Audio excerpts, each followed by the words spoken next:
Hello friends, आप लोग का रैंकर्स में बहुत बहुत स्वागत है। दोस्तों 67 मेंस और 68 मेंस के लिए रैंकर्स में डीआई की क्लास स्टार्ट हो रही है बुधवार से।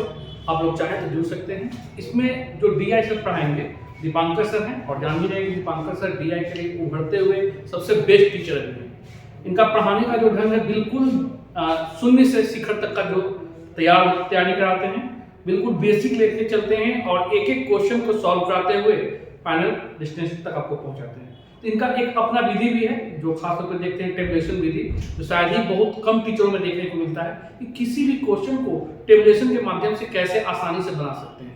खासतौर पर बीपीएससी के जो क्वेश्चन होते हैं उसमें देखा जाता है कि कुछ क्वेश्चन उलझाव होते हैं और वो क्वेश्चन को ये बेहतर तरीके से अपनी विधि के अनुसार बताते हैं। तो इनकी एक खासियत है और अभी सर 66 के दो क्वेश्चन को सॉल्व भी करेंगे ताकि आप देखिएगा कि किस तरह से आसान तरीके से आपको इसमें बना जा सकता है। दूसरी बात यह है कि जो बच्चे खासतौर पर जो मैथमेटिक्स बैकग्राउंड के लिए नहीं है उनके लिए ये और भी बेहतर होते हैं। तो आप चाहें तो डेमो देख के और क्लास से जुड़ सकते हैं। ठीक है, तो हम दीपांकर सर को बुलाना चाहते हैं और आगे बताएंगे। धन्यवाद अभिषेक सर रैंकर 66 का हम लोग दो सवाल देखते हैं। 66 का आया हुआ दो सवाल है। ये पाई चार्ट का एक सवाल। जैसा हम लोग जान रहे हैं कि बीपीएससी में हर एक एग्जाम में पहला सवाल क्या होता है, पाई चार्ट से स्टार्ट होता है। बीपीएससी का परंपरा ही बना हुआ है, चाहे अभी सीडीपीओ में देख ले, डबल एओ में देख ले या बीपीएससी सिविल सेवा। मतलब 99% केस में क्या है, पहला सवाल हम लोग को क्या मिलता है, पाई चार्ट। लेकिन इसके साथ ध्यान रखने का बात ऐसा नहीं कि पाई चार्ट हर एक वर्ष एकदम इजी है कि हम लोग बना लें। जैसे 66वां का है, ये पाई चार्ट है, लेकिन इसमें क्या है, प्रोडक्टिविटी का कॉन्सेप्ट ऐड है, उत्पादन उत्पादकता का कॉन्सेप्ट क्या है, मिला हुआ है। अन्यथा हम लोग 306 में 3 सवाल सिंपल है, 3 जो उत्पादन उत्पादकता जानेंगे, दो लाइन में बनेंगे। ठीक है, पहले हम लोग इसको देखते हैं। सबसे कठिन कॉन्सेप्ट जो बच्चे 3 बार में पढ़ लेते हैं, 3 मेंस दे दिए, उनको क्या है कि डर बना रहता है किसमें, इनकम एक्सपेंडिचर में। वो वाला भी हम लोग सवाल दें। पहले हम लोग ये वाला देखते हैं।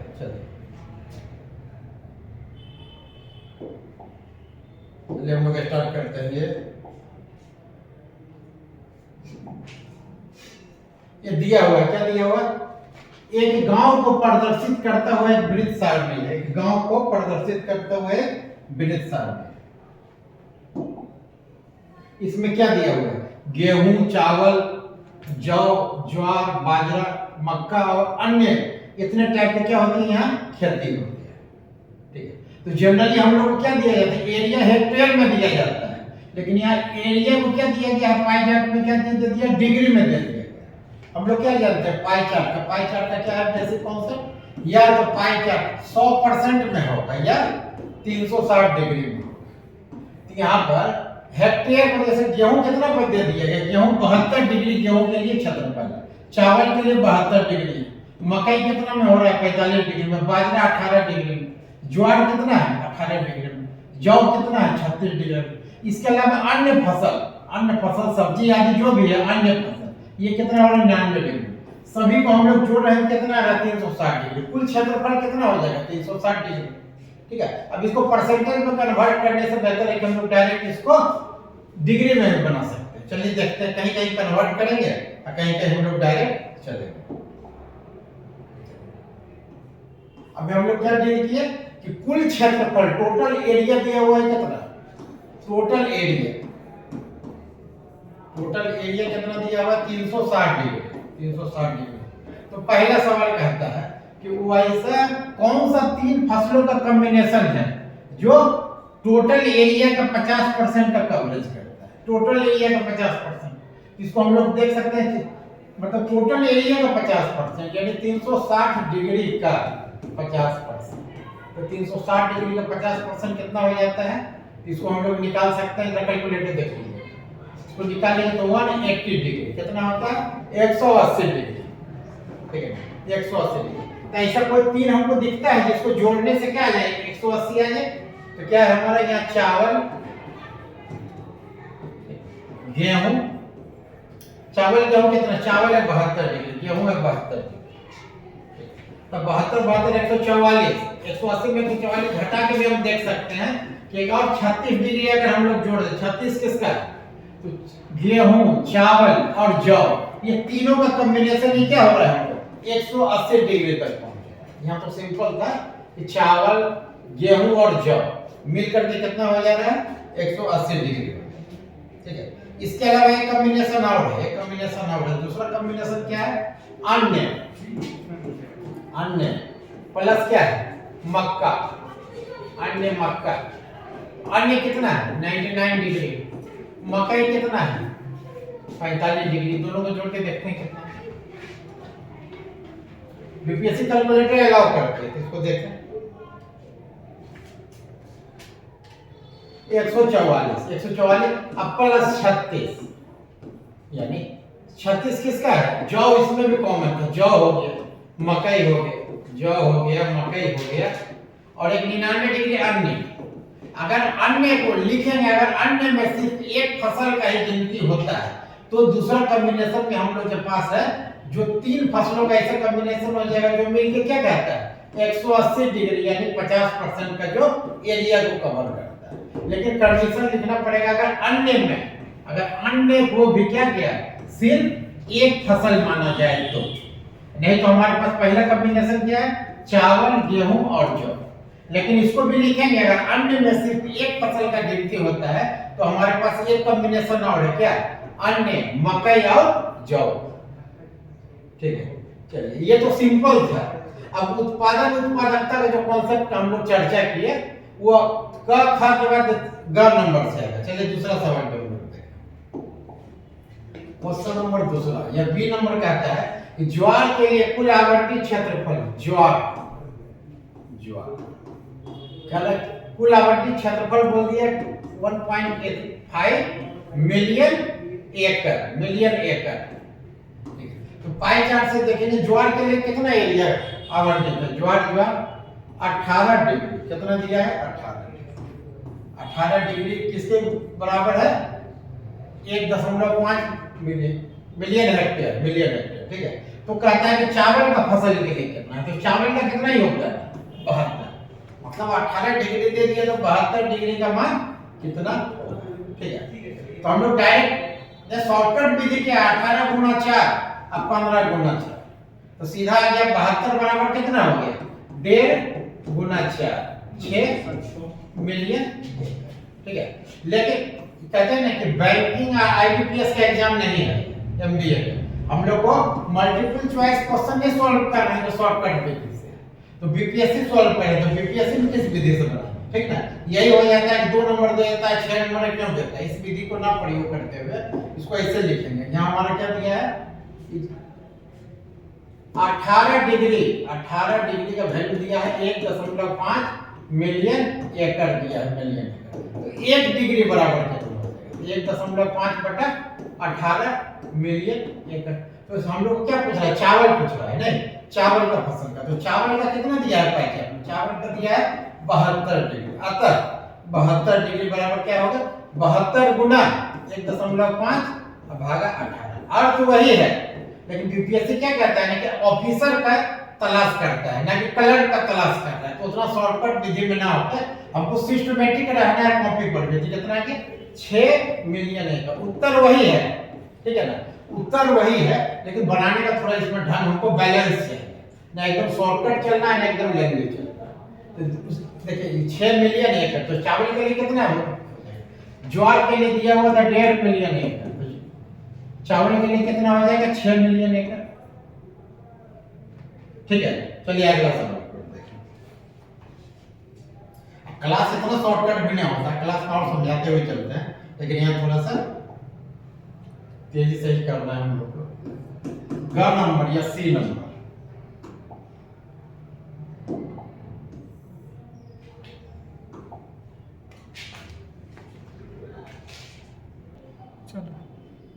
चलो देखिए तीसरा, अभी हम लोग चर्चा किए थे उत्पादन उत्पादकता का कॉन्सेप्ट, इंग्लिश में क्या कहते हैं प्रोडक्टिविटी, प्रोडक्शन प्रोडक्टिविटी।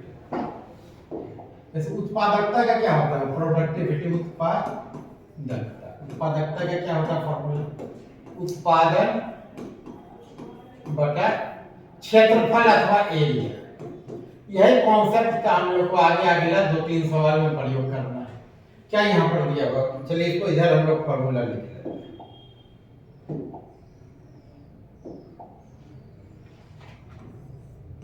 उत्पादकता, उत्पादकता बराबर क्या हो जाएगा, उत्पादन बटा क्षेत्रफल। इंग्लिश में क्या होगा, प्रोडक्टिविटी बराबर क्या होगा, प्रोडक्शन बाय एरिया। इसी पर आधारित हम लोग का ये सवाल है। चलिए तीसरा नंबर सवाल या सी नंबर या ग नंबर क्या है, इसको हम लोग देखें। कहता है कि गेहूं का उत्पादन जौ के उत्पादन का 6 गुना है, माने उत्पादन देखिए, उत्पादन गेहूं का उत्पादन, गेहूं का जो उत्पादन है जौ के उत्पादन का कितना गुना बोल रहा है, 6 गुना। ठीक है, तो माना जौ का उत्पादन 1 से, तो गेहूं का 6 गुना, गेहूं का क्या हो जाएगा 6x हो। तो और गेहूं और जौ के प्रति एकड़ उत्पाद का अनुपात क्या, प्रति एकड़ उत्पाद, देखिए प्रति एकड़ उत्पाद को क्या बोलते हैं, उत्पादकता। यानी यहाँ सवाल में हमको पूछ रहा है रेशियो ऑफ प्रोडक्टिविटी, माने उत्पादकता का क्या अनुपात, उत्पादकता का क्या अनुपात। तो गेहूं का उत्पादकता क्या हो जाएगा, गेहूं का उत्पादन बटा क्षेत्र। तो गेहूं का उत्पादन कितना दिया है सवाल में, 6x। और गेहूं के लिए क्षेत्र कितना आवंटित है, तो गेहूं के लिए कितना क्षेत्र आवंटित है, पाई चार्ट से 72 डिग्री आवंटित। इसका रेशियो हमको करा है जौ, इसका रेशियो हमको करा है जौ। जौ क्या है, जौ के लिए कितना है, जौ के लिए उत्पादन कितना x दिया हुआ है। ठीक है, और जौ के लिए जरा सब लोग को पीछे जाके थोड़ा सा देखना है कि चिन चिन चिन चिन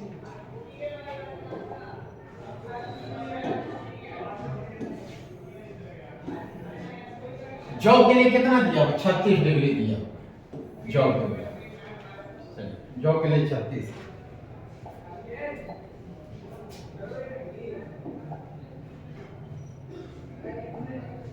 यानी हम लोग रेशियो प्रोडक्टिविटी करा तो उत्पादकता का पूछा, उत्पादकता इसका था गेहूं का और जौ का, गेहूं का और जौ। तो गेहूं का कितना उत्पादन 6x, एरिया गेहूं के लिए 72 डिग्री, जौ का x मतलब, और इसमें कितना 36 डिग्री। इसी का हम लोग क्या पूछ रहे थे, रेशियो। तो गेहूं और जौ के प्रति एकड़ उत्पाद, प्रति एकड़ उत्पाद को क्या कहते हैं, उत्पादकता। रेशियो प्रोडक्टिविटी कितना हो जाएगा, इसी को सॉल्व हम लोग करते हैं।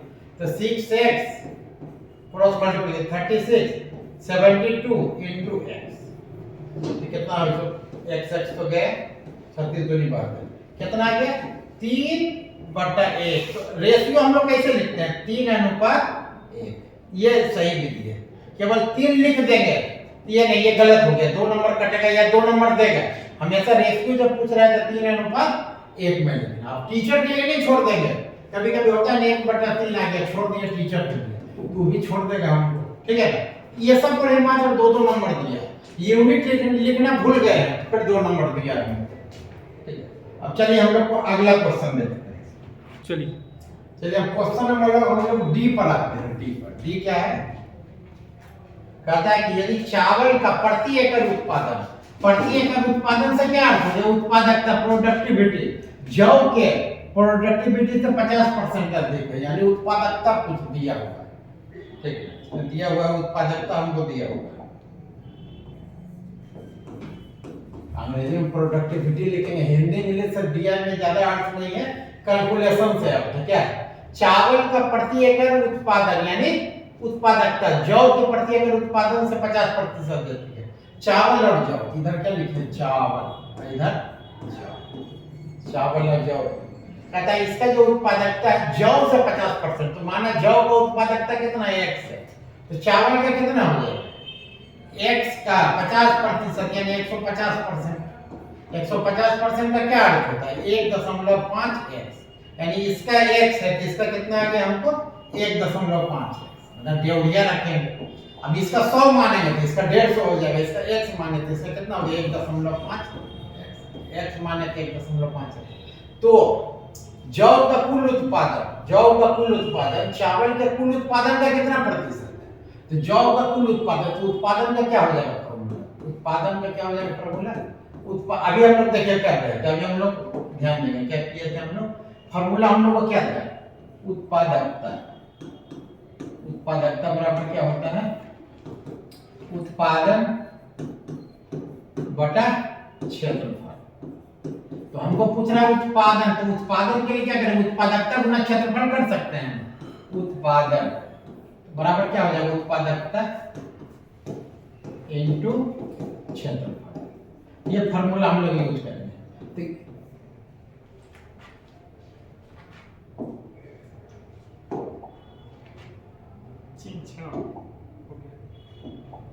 तो आ जाएगा। तो अब एक तरह से हम लोग को निकालना है उत्पादन किसका उत्पादन देखते हैं? चावल का और जौ का। चावल का कितना उत्पादन हो गया और जौ का कितना उत्पादन? तो चावल के लिए उत्पादन का क्या फॉर्मूला होगा? उत्पादकता गुना क्या हो गया? क्षेत्रफल। तो चावल का उत्पादन है, चावल का कितना दिया है? उत्पादकता 1.5। यहाँ पर चाहे फॉर्मूला लिखिए ना, उत्पादन उत्पादकता इनटू क्षेत्रफल। उत्पादकता कितना है? 1.5x और क्षेत्रफल चावल को कितना आवंटित है? देखिए तो क्षेत्रफल चावल को कितना आवंटित है? 72 डिग्री। कितना आ जाएगा? 72 डिग्री हो जाएगा इसमें, 72 डिग्री। इसी प्रकार जौ का उत्पादन कितना होगा? तो पहले जौ का उत्पादकता x माने और इसके लिए कितना क्षेत्र आवंटित है? जौ का कितना आवंटित है? तो 36 डिग्री गुना 36 हो गया।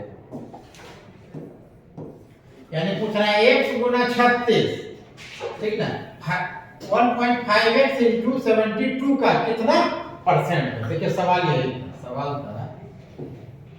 यानी चावल का प्रति एकड़ उत्पादन, जौ के प्रति एकड़ उत्पादन तो 50% अधिक है। तो जौ का कुल उत्पादन चावल के कुल उत्पादन में कितना है?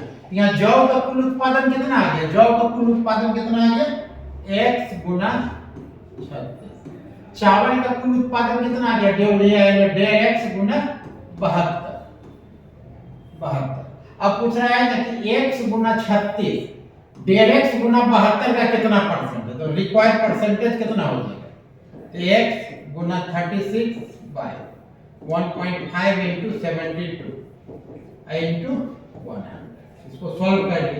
36 गुना 72 इसको सॉल्व भी करिए ना। 3x तो कैंसिल हो गया, इसको सॉल्व कर लीजिए। देखिए कितना आ रहा है?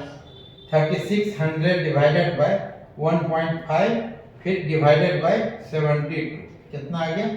33.33%। ठीक है। पिछला वाला सवाल में क्या था? उसमें उत्पादकता, इसमें उत्पादन पूछा। तो उत्पादन का हमारे पास क्या हो जाएगा फॉर्मूला? उत्पादन बराबर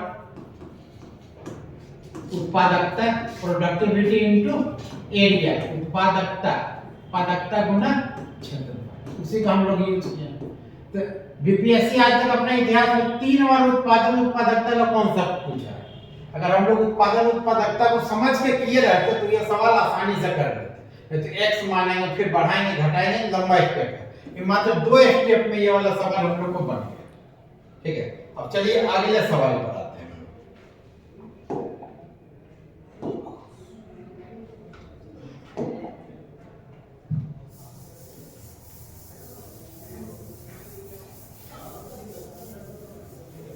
प्रोडक्शन, ये वाला भी अच्छा सवाल है कि पाई चार्ट जब रहेगा, यहाँ पर एक हम लोग को कॉन्सेप्ट क्या जानते हैं?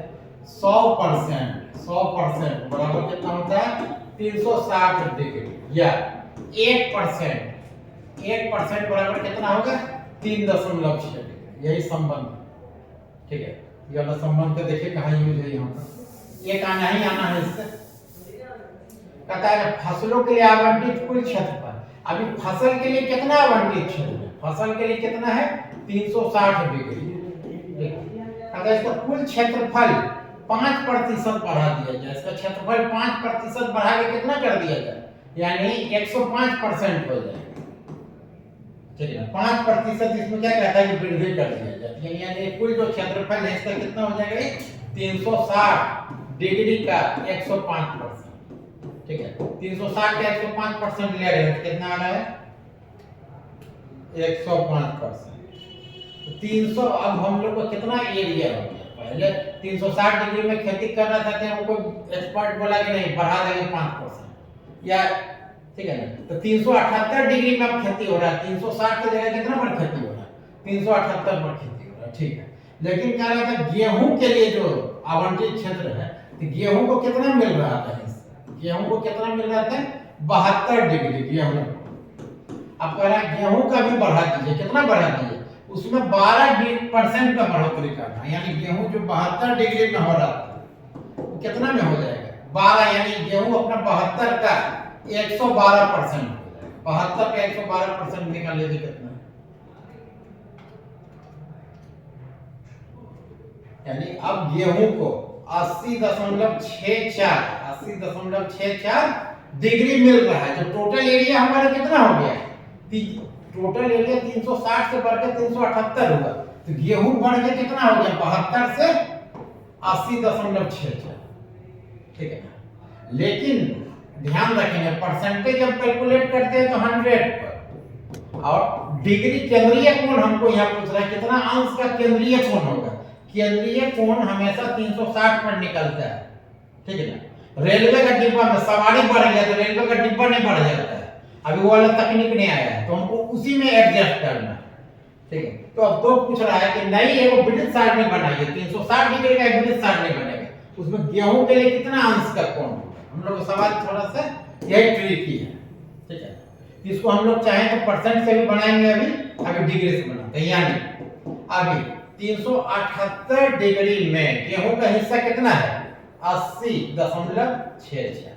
इसीलिए पाई चार्ट तो 360 का फिर से खींचेंगे तो 360 में कितना हो जाएगा, 80.64 बटा 378 गुना 360। इसको करेंगे कितना आ रहा है, इसको करके देख लीजिए, अभी परसेंटेज विधि करेंगे।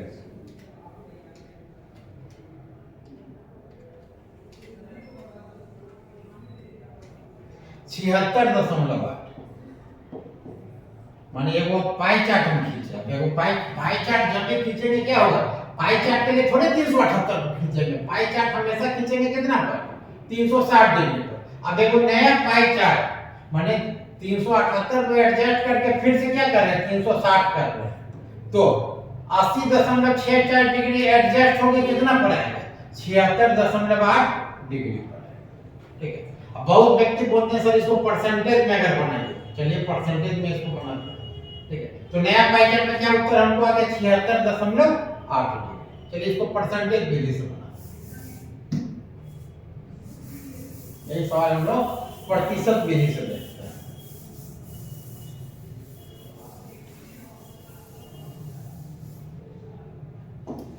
जैसे देखिए दिया है टोटल एरिया कितना दिया हमको, 360 डिग्री। 360 डिग्री का क्या अर्थ है, इसमें 3.6 से भाग दिए तो परसेंट में बदल गया, कितना परसेंट आ गया, 100%। ठीक है, और हमको गेहूं का बात कर रहा था, गेहूं के लिए कितना एरिया दिया हुआ है, गेहूं दिया हुआ है 72 डिग्री।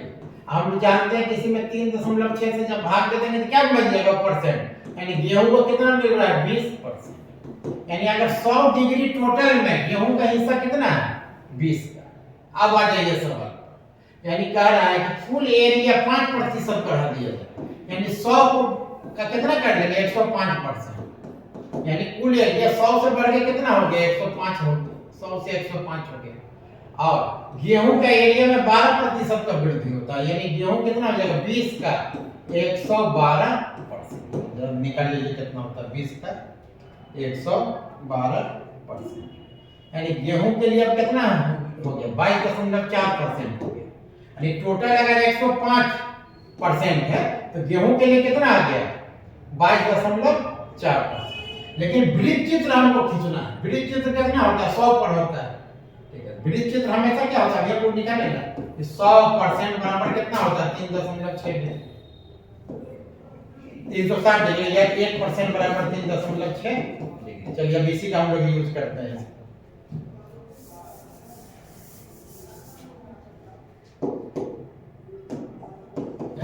105 डिग्री बराबर कितना है 22.4, इसीलिए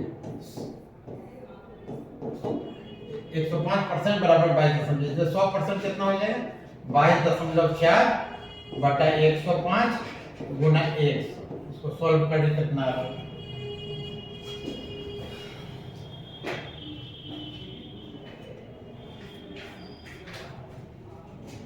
कितना आ रहा है करीब करीब हमको 21.33 क्या आ रहा है डिग्री आ रहा है। अब डिग्री में क्या करते हैं, डिग्री में हम अगर गुना कर देते हैं 3.6, हम लोग अभी क्या चर्चा 1% बराबर कितना होता है 3.6 डिग्री, यानी हमको यहाँ पर आ गया 21.33%। इसमें हम 21.33 में 3.6 से अगर गुना कर देंगे कितना आ जाएगा, यानी पाई चार्ट का डिग्री निकल जाएगा। कितना आ गया पाई चार्ट, इसको भी कर देंगे तो वही आ जाएगा। कितना आ जाएगा करके देख लीजिए 21.33 गुना 21.33 को गुना करें 3.6 से तो आ रहा है 76.788, यानी 788 किसके बराबर 80, यानी ये भी हमारा आंसर आ गया 76.80 डिग्री लगा। तो ये सब क्या है ना कि अगर हम लोग को यहाँ सारा सवाल दिया है डिग्री में 360 डिग्री, तो हम लोग को रणनीति क्या हो जाएगा, डिग्री को इसी में सॉल्व कर देंगे, चाहे को इसको 100% में कवर करें उसमें भी हो जाएगा। जो व्यक्ति कन्वर्ट करके थे, जैसे हम लोग इसको कन्वर्ट करके टोटल एरिया 360 डिग्री यानी 100%, तो 100% में गेहूं का हिस्सेदारी 20%, लेकिन टोटल एरिया 100 से 105 हो गया कर हो गया, तो गेहूं का कितना आ गया 22.4 एकड़, मान लीजिए इस परसेंट को एकड़ कर दिया। अब कह रहा है कि इसको एक नया वृत्त चित्र खींच रहे हैं तो कितना आएगा, तो वृत्त चित्र में कोण कितना होता है 1% बराबर कितना होता है 3.6। यही कन्वर्सेशन का हम लोग यूज किया है और इसको निकालिए।